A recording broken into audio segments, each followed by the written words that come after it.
হ্যাঁ আমার স্কুলে ফিস দিবার পারতেছি না, আমার যদি কিছু টাকা দিত পরীক্ষা। ও তোর বাপটা মরে যায় বেঁচে গেছে আর আমি ফেসে গেছি, এটাই তো।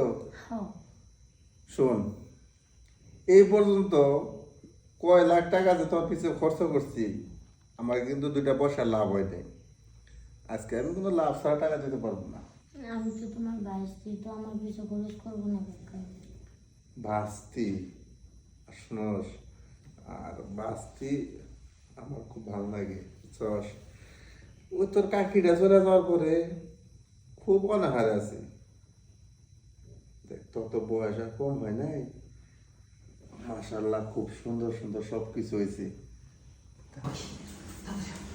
তোর কথা যদি খালি মিথ্যে হয় রে, তোর কিন্তু একদম খবর আছে। আমি নিজের চোখে দেখছি, আমি নিজের চোখে না দেখলে তোমার জীবন হবে না। তাহলে আমার সাথে শোন, আমি কিন্তু আমার বউকে অনেক ভালোবাসি রে।